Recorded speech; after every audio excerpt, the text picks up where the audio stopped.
तुम इतना जो मुस्कुरा रहे हो, तुम इतना जो मुस्कुरा रहे हो, क्या गम है जिसको छुपा रहे हो, क्या गम है जिसको छुपा रहे हो, तुम इतना जो मुस्कुरा रहे हो। এই গানটার এই গানের এই দুই লাইনের কথাই মন্দি তার ভিডিওতে বলেছে। তো দেখলাম মন্দি গানটা করলো না, তো ভাবলাম চলো আমি গানটা করি।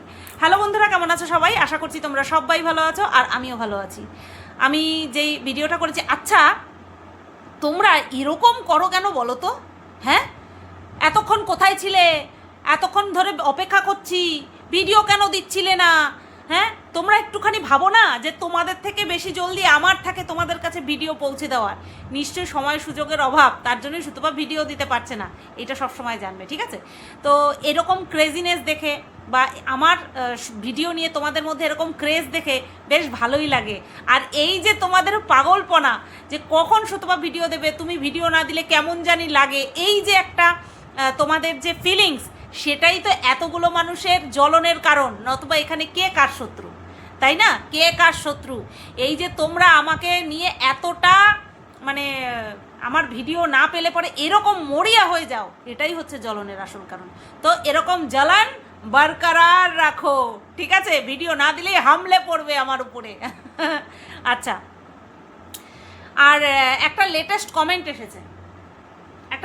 কমেন্ট এসেছে, সেই কমেন্টটা না পড়লে আমার শান্তি হচ্ছে না। জাস্ট কমেন্টটা করেছে চুমকি পরমাণিক। তোর কি কোনো কাজ নেই ঘোড়া, তোর মুখ দেখতে ইচ্ছে করে না রে, ছি। এটা হচ্ছে আজকের আসা লেটেস্ট কমেন্ট। আমি আমার চ্যানেল থেকে ভিডিও করব, ইউটিউবে ছাড়বো, সেটার জন্য উটকো ঝামেলা এসে আমার কমেন্ট বক্সে মরতে এসছে। তো সেখানটায় অলরেডি 3টে রিপ্লাই এসেছে। ইয়াসমিন নাহার লিখেছে, দেখতে আসিস কেন, কি দেখবিই না, দেখতে আসিস কেন, দেখবিই না। চন্দনা আন্টি লিখেছে, কেন এসেছিস চাড়াল? অনেকদিন পরই ভাষাটা শুনলাম, চাড়াল। কেন এসেছিস চাড়াল? তোকে কে ডেকেছে? যা ওই লাইভে যা, সব কটা বদের হাড়ি।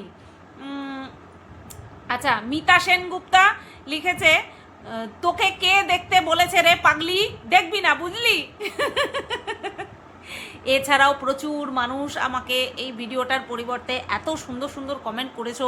তোমাদেরকে মানে থ্যাংক ইউ, ভালোবাসা নিও, এইগুলো ছোট শব্দ, জানো তো? তোমরা আমার মানে উইল পাওয়ার আরও এত স্ট্রং করে দাও না, যে তোমাদেরকে কোনো কিছু বলেই তোমাদের এই ঋণ আমার মাথার উপরে সারা জীবনের জন্য থাক, ঠিক আছে? তোমাদের ঋণ আমি পরিশোধ করতে পারবো না, চেষ্টাও করবো না। তো যাই হোক, এই সমস্ত কমেন্টের পাশাপাশি ঘরজামাই, মাইগা ঘরজামাই, আরে ঝাড়ুর কথা বলছি, ঘরজামাই হয়ে গেছে তো পাক্কা একদম। হ্যাঁ, তাই ঘরজামাইটাও কিন্তু ফেক অ্যাকাউন্ট ক্রিয়েট করে আমাকে সমানে কমেন্ট করছে। এবার তোমরা বলতে পারো, কিভাবে তুমি বুঝলে, এতটা শিওর হয়ে বললে যে ওটা ওই ঘরজামাই ঝাড়ুই তোমাকে কমেন্ট করছে? কারণ আছে, তার জন্যই আমি আন্দাজ করে বলছি, অনুমানটা করছি। কারণ এই ফেক অ্যাকাউন্টগুলো থেকে আমাকে নোংরাভাবে অ্যাটাক করা হচ্ছে, আর বলা হচ্ছে তোকে তো ওইভাবে বলেইনি, তোকে তো বলতে হয় তাই বলেছে। তার মানে ভাবো, এই ঝাড়ুর ভেতরকার ফিলিংস এই যারা কিনা ফেক অ্যাকাউন্ট ক্রিয়েট করে আমাকে কমেন্ট করছে, সে জানলো কি করে? কারণ এটা আর কেউ না, এটা হচ্ছে এই মাইগা ঘরজামাই ঝাড়ু, ঠিক আছে? কারণ এ নিজের মুখে আমার কাছে স্বীকার করেছে যে এর আগেও ও বহুবার ফেক অ্যাকাউন্ট ক্রিয়েট করে আমাকে নোংরা কমেন্ট করেছে, ঠিক আছে? তো বলি কি, মাইগা ঘরজামাই ঝাড়ু, ছেলের বাবা হয়েছিস বলে বহুত গর্ব ফুটাচ্ছিস। বলি, তুইও তো এখনো সেই বাচ্চা খেলাই খেলছিস। বাচ্চাকে মানুষ করবি কি? নিজে আগে মানুষ হ, তারপর না গিয়ে বাচ্চাকে মানুষ করবি, তারপরে না হয় গর্ব ফুটাস যে তুই ছেলের বাবা হয়েছিস না মেয়ের বাবা হয়েছিস। ঠিক আছে, আচ্ছা যাই হোক। হ্যালো বন্ধুরা, কেমন আছো সবাই? আশা করছি তোমরা সবাই ভালো আছো, আর আমিও ভালো আছি। আজকে যে ভিডিওটা করতে এসেছি, বলছি না কন্টেন্ট গিজগিজ করছে, কিন্তু আমি ভিডিও করতেই পারছি না। টপিক মানে ভিডিও টু ভিডিও করব, সেটা আমাকে করতে দেওয়া হচ্ছেই না। আমাকে খালি ঠেলে ঠেলে অন্যদিকে পাঠানো হচ্ছে। মাঝে মধ্যে যেতে হয়, অন্যদিকে ঠেললে পরে মাঝে মধ্যে উল্টো ঠেলা মেরে তারপরে আবার লাইনে ফিরে আসতে হয়, কি তাই তো?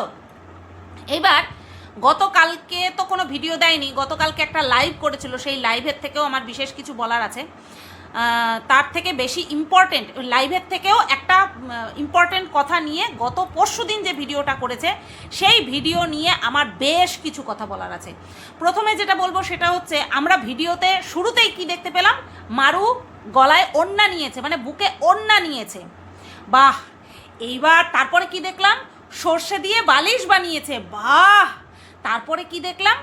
ডিম খাওয়া বন্ধ রেখেছে, ডালিয়া খাচ্ছে। বাহ বাহ বাহ বাহ বাহ বাহ বাহ বাহ! এই থেকে আমরা কি দেখতে পাচ্ছি? আমরা কি বুঝতে পারছি? যে মারুকে কেউ কোনো ভালো উপদেশ দিলে মারু কথাগুলো শোনে, তাই তো? কারণ মারু তো নেকি কচি খুকি, তাই তাই না? মারু হচ্ছে গিয়ে নেকি কচি খুকি। মারুকে বলতে হবে যে তোর বুকটা কীরকম বাজে লাগছে, ক্যামেরার সামনে এইভাবে ওড়না ছাড়া আসছিস, তোকে কি জঘন্য লাগছে দেখতে, তুই কি একটা ওড়না নিতে পারিস না? কারণ এটা বোঝার মতন বয়স মারু নেকি কচি খুকির এখনো হয়নি। সেই কারণের জন্যই তো তোমরা যেটা বলো সেটা কিন্তু আমি শুনি, সেটা বলার আগে নিজে চোখে দেখে না। ভিডিও এডিট করার সময় বাচ্চার মুখের উপরে কখন স্টিকার দিতে হবে, কোন জায়গায় ব্লার করতে হবে বাচ্চাকে, যাতে না দেখা যায় মুখটা, সেইগুলো এডিট করতে পারবে। কিন্তু জবের থেকে হসপিটালে গিয়ে, নার্সিংহোমে গিয়ে ভর্তি হয়েছে, তবের থেকে যে ও দেখতে পাচ্ছে না ভিডিও এডিট করার সময় দেখতে পাচ্ছে না যে ওর চেহারাটা কীরকম বিচ্ছিরি লাগছে। তার জন্য দর্শকদেরকে 50 বার বলতে হবে যে তুই ওড়না নিতে পারছিস না, কি জঘন্য লাগছে তোকে দেখতে। তারপরে গিয়ে ওড়না নিয়ে বলবে, দেখো আমি তোমাদের কথা কিন্তু শুনেছি, কারণ আমি তো কচি খুকি, তাই না? তারপরে কি? সর্ষে দিয়ে বালিশ কেন এতদিন বানাতে পারেনি? কারণ সর্ষে ঘরে ছিল না, তাই। সর্ষে বাড়ন্ত ছিল, তাই। যাদের বাড়িতে 1000 জনের যাতায়াত, তাদের একজনকে দিয়েও নাকি সর্ষে আনাতে পারেনি। অথবা এই যে কি যেন বলে, ঘর জামাইটা যে প্রত্যেক দিন কাজে যাচ্ছে, সেও তার নিজের বাচ্চার কথা চিন্তা করে সর্ষে আনতে পারেনি। অথচ দর্শকরা হেদিয়ে মরছে, সর্ষের বালিশ বানাও। শুনেছে তো, কথা তো শুনেছে। বা ভাই বা, এটাই বিশাল বড় ব্যাপার। এই কথাগুলো শোনার অপেক্ষা যে ও করেছে, সেই জায়গাটা দর্শকদের বোঝার ক্ষমতা নেই যে এই কথাগুলো একটা আদ্দামড়ি মেয়েকে কেন বলতে হবে। সব থেকে বড় কথা হচ্ছে, সে না হয় প্রথমবারের জন্য মা হয়েছে, তার ঘরে তার তো একটা বুড়া মাতারি মা রয়েছে, একজন বুড়া মাতারি মা রয়েছে। তাহলে এত দর্শকদের পেনিয়ে মরতে হয় কেন, হেদিয়ে মরতে হয় কেন, তাই না? তারপরে কি দেখলাম? বলছে আমি ডিম খাওয়া বন্ধ করে রেখেছি, 2 দিন ডিম খাবো না। উড়িয়ে বাবা, দেখেছো তোমাদের কত কথা শোনে। লক্ষ্মী বন্তমে না, লক্ষ্মীর অপমান আমি করবো না, লক্ষ্মীর শব্দটারই অপমান করবো না, আমি অপমান করবোই না, ঠিক আছে? আচ্ছা, তারপর কি দেখলাম? সেই ভিডিওতে পুরোপুরি আর কি বাচ্চাকে নিয়েই সব কিছু দেখিয়েছে। এমনি তো পুরো 7-8 মাস পুরো প্রেগনেন্সি জুড়েই সমস্ত কিছু, প্রেগনেন্ট মহিলা, প্রেগনেন্সি, ওর সব ভিডিওতেই এই সমস্ত ছিল।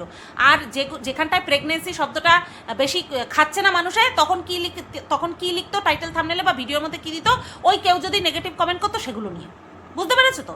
আর নতবা নিজের আত্মীয় স্বজন যারা একে দেখতে পারে না, তাদেরকে নিয়ে টিটকারি কেটে তারপরে ভিডিওর মধ্যে টাইটেলে থাম্বনেলে লিখতো, আবার ভিডিওর মধ্যেও বলতো, ঠিক আছে? আচ্ছা, এবার এখন তো বাচ্চা হয়ে গেছে, এখন তো সারাদিন বাচ্চাকে নিয়েই সময় কাটবে, আর সেটাই খুব স্বাভাবিকভাবে ক্যামেরাতে দেখাবে, কোনো অসুবিধা নেই। অসুবিধা কোথায় হয় জানো? যখন দোগলামো করে, জুতাখড়গিরি করে। কীরকমভাবে করেছে বলছি। ওই ভিডিওতে ওই টেবিলের উপরটা যখন গুছাচ্ছে, মারুর কথা বলছি, মারু যখন টেবিলের উপরটা গুছাচ্ছে, তখন বলছে, দর্শকদেরকে বলছে, ওর বাচ্চা পটি করার পরে তুলো ভিজিয়ে নিয়ে তারপরে পেছনটা পরিষ্কার করে, ঠিক আছে, মলদারটা পরিষ্কার করে বাচ্চার। এবার এই সম্পর্কে দর্শকদেরকে জিজ্ঞাসা করছে, আচ্ছা তোমরা আমাকে একটুখানি কমেন্ট করো তো, এটা এইভাবে করব নাকি ওইভাবে করব? কেন রে, দর্শকদেরকে কি তুই খাওয়ার জোগাড় করে দিস? অবশ্য কিছু লাতখোর দর্শক আছে, কিছু লাতখোর দর্শক ছিল, আছে, থাকবে। এই তো দুদিন আগে বললি যে ডাক্তার বলেছে 500 রকম মানুষ 500 রকম মতামত দেবে, আমি যেটা বলছি সেইভাবেই চলবে। তোরাও এসে বললি যে আমরা কি তোমাদের কথা শুনবো না ডাক্তারের কথা শুনবো, কোনটা আমরা শুনবো? খুব স্বাভাবিক, ডাক্তারের কথাই শুনবো। তো এখন বাচ্চার মলদার কি দিয়ে মোছাবি সেটাও ডাক্তারকে জিজ্ঞেস করে নে, হারামি, সেটাও ডাক্তারকে জিজ্ঞেস করে নে। সেটাও কেন দর্শকদেরকে জিজ্ঞাসা করছিস? দেখলাম একজনের শির দ্বারা আছে, সে উল্টে কমেন্ট করেছে ডাক্তারের সাথে কনসাল্ট করো, আমরা এখানে কেউ ডাক্তার নই। সে একদম উত্তর দিয়ে দিয়েছে, বদমাইশ, একটা আস্ত বদমাইশ। যখন প্রয়োজন পড়বে তখন দর্শকদের কাছে জিজ্ঞাসা করবে, যখন দেখবে যে দর্শকরা এদের কাজে বাধা দিচ্ছে তখন বলবে ডাক্তার আমাকে সব খেতে বলেছে, ডাক্তার আমাকে সব কিছু করতে বলেছে, সব জায়গায় যেতে বলেছে, মেলাতে ঠেলা খেতেও যেতে বলেছে, তাই না? ডাক্তার সব বলে দিয়েছে, তখন ডাক্তারের উপর দিয়ে চালিয়ে দেবে। এত বড় বদমাইশ। বললাম না হাতে খড়ি কে দিয়েছে? বিড়িমাসি হাতে খড়ি দিয়েছে, বুঝতে পারলে? তো এটা হওয়াটা স্বাভাবিক, এটা আমাদের দেখা খুব স্বাভাবিক। আচ্ছা, এটা গেল, দর্শকদেরকে জিজ্ঞেস করলো। তারপরে আমাদেরকে একটা কথা বললো, কি যেন বলে, মারু একটা কথা বললো, সেটা হচ্ছে শ্বশুর বাড়ির নিয়ম মেনে, মানে মারু তার শ্বশুর বাড়ির নিয়ম মেনে 6 ষষ্ঠীও পালন করেছে, আবার নাকি 9 দিনে কামান ঠামানো নাকি হয়েছে। মানে কামান হয়েছে মানে 9 দিনে কি আতুর উঠে গেছে? আমি তো ঠিক বুঝতে পারলাম না। 9 দিনে কামান হয়েছে মানে 9 দিনে কামান হয়ে যাও মানে কি? এবার এই বিষয়টার সঙ্গে লিঙ্ক করে গতকালকে রাত্রেবেলা যে লাইভ করেছিল মারু আর ঘরজামাই তার ঝাড়ু, এই দুইজন যে লাইভ করেছিল, সেখানে ওর বাচ্চার জন্মের কতদিন হয়েছে, কখন হয়েছে, সকাল কোন টাইমে হয়েছে, সেটাও কিন্তু ডিটেলসে বলে দিয়েছে। তাহলে ওর বাচ্চার গতকালকে বলছিল 13 দিন হয়েছে, তাহলে 9 দিনে নাকি ওদের সমস্ত কিছু কাজ হয়ে গেছে, তাও শ্বশুর বাড়ির নিয়ম মেনে। ঠিক আছে, এইবার আবার অনেকে জিজ্ঞাসা করছে তোমার বাচ্চার নাম কি রেখেছো? বলছে এখনো নাম রাখা হয়নি, এখনো নাকি নাম রাখা হয়নি। আর কত উদাহরণ দেব যে এই মারু আর ঘরজামাই এরা দুজনে মিলে কিভাবে মিথ্যাচারিতা করছে, কিভাবে ভ্রষ্টাচার করছে, তাও কাদের সাথে? নিজের দর্শকদের সাথে, তাও কাকে নিয়ে? নিজেদের বাচ্চাকে নিয়ে। আজকে প্রত্যেকটা হিন্দু মাকে আমি জিজ্ঞাসা করতে চাই, তোমাদের যাদের যাদের বাচ্চা হয়েছে প্রত্যেকের আশা করি 6 ষষ্ঠী হয়েছে, তাই তো? 6 ষষ্ঠীর নিয়ম কি? 6 ষষ্ঠীর নিয়মটা ঠিক কি? আমার পার্সোনালি না হলে পরেও আমি যে জানবো না এরকমটা কিন্তু একদমই না। 6 ষষ্ঠীর নিয়মটা হচ্ছে মামার বাড়িতে হয়, এটা মামার বাড়ির বংশের কেউ করে, নিজেদের মামার বাড়ির বংশের কেউ করে না, সম্পূর্ণ অন্য একজন করতে হবে এই 6 ষষ্ঠীর নিয়ম। ঠিক আছে, তারপরে আর মামার বাড়ির থেকেই এই সমস্ত খরচা তোলা হবে, সমস্ত খরচা মামার বাড়ির থেকেই দেওয়া হবে। হ্যাঁ, সারা ঘরে বাইরে হরে কৃষ্ণ, হরে রাম, হরে কৃষ্ণ, এই লেখা লিখতে হবে। এখন তো আর লেখা লেখে না, স্টিকার পাওয়া যায়, সেই স্টিকার চিপকে দেবে। ঠিক আছে, তারপরে কি? তারপরে যেই সমস্ত আত্মীয় স্বজন আছে যারা কিনা নামকরণ করার ক্ষেত্রে যাদের ভূমিকা আছে, ধরো মাসি, পিসি, এনাদের কথা বলছি, এরকম 6টা প্রদীপ জ্বালানো হবে, তাই তো? 6টা প্রদীপ জ্বালানো হবে, একটা ঘিয়ের প্রদীপ জ্বলবে, সারা রাত সেই ঘিয়ের প্রদীপটা জ্বালিয়ে রাখতে হবে। তারপরে কি? তারপরে হচ্ছে তোমার সেই 6টা প্রদীপের তলায় 6টা নাম, যে 6 জন দিয়েছে, ধরো 6 জন দিয়েছে, সেই 6টা নাম রাখতে হবে। শেষ পর্যন্ত যেই প্রদীপটা জ্বলবে সেই প্রদীপের তলাতে যেই নামটা থাকবে সেই নামটাই রাখা হবে। অথচ মারু বলছে তাদের নাকি তার শ্বশুরবাড়ির নিয়ম মেনে নাকি 6 ষষ্ঠী পালন করা হয়ে গেছে, অথচ বলছে নামকরণ করা হয়নি। কি ঘোর মিথ্যাচারিতা, কি ঘোর নোংরামি করে বেড়াচ্ছে এরা, কি ঘোর নোংরামি, অনাচার, অত্যাচার করে বেড়াচ্ছে এরা হিন্দু ধর্মকে নিয়ে। আর যখনই আমি বলবো তখনই কিছু দেশদ্রোহী, ধর্মদ্রোহী নোংরাগুলো এসে বলবে আমি ধর্ম নিয়ে সুড়সুড়ি দিচ্ছি। হ্যাঁ, লজ্জা করে না নিজেকে হিন্দু বলে পরিচয় দিতে? লজ্জা করে না? ও কোন নিয়ম পালন করবে না করবে সেটা ওর ব্যক্তিগত ব্যাপার, কিন্তু সেইটা নিয়ে মিথ্যাচারিতা করতে পারবে না, সেই বিষয়টা নিয়ে মিথ্যাচারিতা করতে পারবে না, ঠিক আছে? হ্যাঁ, ওদের ঘরে কি সম্ভব লেখা হরে কৃষ্ণ হরে রাম? আর একটা হিন্দু বংশের ছেলে হরে কৃষ্ণ হরে রাম এই সমস্ত মানে কি বলো লেখা ছাড়া, ওই প্রদীপ প্রজ্বলন করা ছাড়া 6 রকমের মিষ্টি, কালো বিড়াল, হ্যাঁ মানে কালো বিড়াল অর্থাৎ আটা দিয়ে বা মাটি দিয়ে বিড়ালের শেপে বানিয়ে তাকে কালো করতে হবে, কারণ মা ষষ্ঠীর বাহন হচ্ছে কালো বিড়াল, ঠিক আছে? মা ষষ্ঠীর আরাধনা করতে হবে, যেহেতু বিড়াল হচ্ছে বাহন তাই বিড়ালকে রাখতেই হবে, তাও আবার কালো বিড়াল।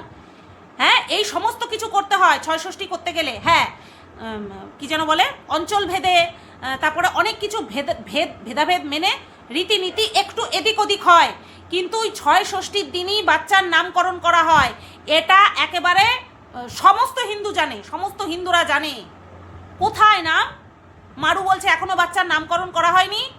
বুঝতে পারছো কীরকম 6 ষষ্ঠী হয়েছে, কীরকম অনাচার চলছে? শুধুমাত্র মানুষের কোপের থেকে বাঁচার জন্য মিথ্যাচারিতা করে যাচ্ছে। বলতেই পারে আমাদের বাচ্চা আমরা কবে নাম রাখবো না রাখবো সম্পূর্ণ আমাদের পার্সোনাল ব্যাপার, মিটে গেল। কেন মিথ্যে কথা বলে? কেন মিথ্যে কথা বলে বলো? এটা কি ভিডিওর বহির্ভূত কথা বলছি? এটা ভিডিও টু ভিডিওই কথা বলছি। লাইভ চলাকালীন বেরিয়ে গেল আসল সত্যি কথা, যে এখনও নামই রাখেনি। তা 6 ষষ্ঠীর দিনই তো নামকরণ করা হয়, 6 ষষ্ঠীর দিনই তো বিধাতা এসে বাচ্চার ভাগ্য লিখে রেখে যায়, ভাগ্য নির্ধারণ করে রেখে যায়, তাই না? তো তার জন্য সেখানটায় ওই কি যেন বলে দোয়াত, কলম, তারপরে কলাপাতা সমস্ত কিছু রাখা হয়, যাতে করে কলাপাতায় লিখে রেখে যাবে। এইগুলো তোমরা চ্যানেল ইউটিউবে সার্চ করলেই পেয়ে যাবে যে হোয়াট ইজ 6 ষষ্ঠী। মারুর শ্বশুর বাড়িতে কি কোনো নিয়মই কিছু নেই? আমরা তো দেখলাম 7 মাসের সাধের নিয়ম দেখলাম। কি দেখলাম? যে বৌভাতের বিয়ে বৌভাত সব কিছু একসঙ্গে মিলিয়ে মিশিয়ে নিয়ম করে তারপরে স্বাদ হলো, যদিও বা সেটা রেয়ার থেকে রেয়ারেস্ট একটা রিচুয়ালস। কেন বলছি রেয়ারেস্ট রিচুয়াল? কারণ ম্যাক্সিমাম মানুষ বলেছে যে এইরকম স্বাদের নিয়ম তারা দেখেনি। কিন্তু হ্যাঁ, এটাও দেখেছি 2 থেকে 3 জন আমার কমেন্ট বক্সে এসেই কমেন্ট করেছে যে না সুতপা আমাদের কিন্তু এরকম নিয়ম আছে। সুতরাং এটা হচ্ছে রেয়ার টু রেয়ারেস্ট রিচুয়ালস এর মধ্যে পড়ে। আমার মনে হয় এই মারুর শ্বশুরবাড়িতে এইরকমই রেয়ারেস্ট রিচুয়ালস রয়েছে, যেখানে 6 ষষ্ঠীর দিনও বাচ্চার নামকরণ করা হয়নি, তাই না? এগুলো দেখেও অবাক লাগে না? এইগুলো দেখেও রাগ হয় না? একটা হিন্দু হিসাবে রাগ হয় না এগুলো দেখে? তোমাদের মনে হয় যে ওই হিন্দু বংশের বাচ্চা, ওটা তো হিন্দু বংশের বাচ্চা, তার মধ্যে কোনো কিছু প্রোভাইড করা হচ্ছে বা হবে বলে মনে হয়? আমার মনে হয় না ভাই। যেটা দেখছি সেটাই বলছি। আর এদের মিথ্যাচারিতা, কথা মুখ খুললে পরেই মিথ্যাচার করে, মুখ খুললে পরেই মিথ্যা কথা বলে। আর এগুলো বলছি বলেই আমার চরিত্র নিয়ে টানাটানি হচ্ছে, তাই না? এগুলো বলছি বলে কি বলবে এবার? যে 6 ষষ্ঠীর দিনও মারু তার বাচ্চার নামকরণ করে উঠতে পারেনি, বলছে এখনো কোনো নামই রাখা হয়নি। কোন বাড়িতে বাচ্চার 13 দিন হয়ে গেছে তার নামকরণ করা হয় না? কোন বাড়িতে? আর যেই ঘরে অশৌচ পালন হয়, ঠিক আছে, যেই ঘরে অশৌচ পালন হয় সেই ঘরে অন্য কারোর যাতায়াত থাকে না, কারণ ওটা হচ্ছে একটা হাইজিন মেনটেন করা হয়, ওই সময়টুকু ক্রিটিক্যাল যায়। 9 দিনে হয়ে গেছে, 9 দিনে হয়ে গেছে। আমি কি জানি? আমি জানি হচ্ছে মেয়ে হলে পরে 1 মাস, ছেলে হলে পরে 21 দিন আতুর থাকে হিন্দুদের ঘরে।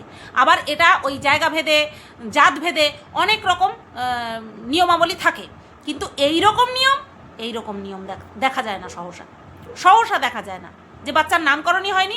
অথচ 6 ষষ্ঠী বা ঘাট ষষ্ঠী অনেক কিছু, অনেক নাম আছে, সুতিকা ষষ্ঠী, অনেক কিছু আছে। এই প্রক্রিয়াটা বা এই রিচুয়ালসটার নাম অনেক আছে, ঠিক আছে? তো এই হচ্ছে অবস্থা, এটা হচ্ছে অবস্থা। আমার বিরুদ্ধে বিরোধিতা করতে গিয়ে এরা এতটা নিচে নেমে গেছে যে আমাদের সনাতনী ধর্ম, হিন্দু ধর্ম নিয়ে এইভাবে ছেলে খেলা করা হচ্ছে, মিথ্যাচার করা হচ্ছে, এটা এদের চোখে পড়ছে না। বুঝতে পেরেছো? সত্যি এটা দুঃখজনক।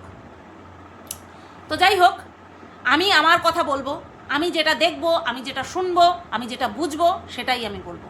আমার কারোর সঙ্গে আমি এরকম শত্রুতায় নাবিও না যে নিজের বিবেককে অস্বীকার করি, আবার মিত্রতা করা এখন তো সম্ভবই না, এখন আর সম্ভবই না। আচ্ছা, এইবার লাইভ চলাকালীন তো প্রচুর নোংরামো করেছে, যেই নোংরা এই মারুর ক্যারেক্টার নিয়ে খান করে দিয়েছে, যে দীঘাতে গিয়ে অন্য কারোর সঙ্গে মারিয়েছিল, তার আগমনে বিশাল এক্সাইটেড হয়ে গেছে, বিশাল, ও হোক গে যাক, কারণ রতনে রতন চেনে আর শুয়োর চেনে কচু, তো কচু খাক, কোনো অসুবিধা নেই, ঠিক আছে। আচ্ছা, তারপরে কি দেখলাম, আচ্ছা দেবতুল্য স্বামী, একটা কথা বলি, মুন্দির ভিডিওটা পারলে আজকে তোমরা দেখো, ছয় ষষ্ঠী নিয়েও খুব সুন্দর করে বলেছে, আর গতকালকে এই যে দেবতুল্য স্বামী এই বিষয়টা নিয়েও দেখো, খুব সুন্দর করে এক্সপ্লেইন করেছে। আমি একটুখানি আমার মতন করে বলি, আমি অবশ্যই দেখেছি ভিডিওটার, পয়েন্টটা ভালো লেগেছে, সেই কারণের জন্য আমি আমার ভিডিওতেও এই পয়েন্টটা ইনক্লুড করছি। মারুকে কেউ বলেছে যে তুমি সোনার কিছু করে গড়িয়ে নিতে বলেছে, কারণ আমি ওর লাইভ পুরোটা দেখতে পারিনি, কারণ আমি বললাম না আমি গতকালকে খুব ব্যস্ত ছিলাম, দেখতে পারিনি। তো কেউ নিশ্চয়ই বলেছে যে সোনার কিছু হয়তো বাঁধিয়ে নিতে, তো এবার বাঁধানো অর্থে শাখা বাঁধানোই বুঝি, যাই হোক কোনো সোনার গয়না করার কথাই বলেছে। তখন মারু বলেছে যে হ্যাঁ করব, আসলে বাচ্চা হলো তো, কত খরচ সেটা তো বোঝোই, আস্তে আস্তে করব।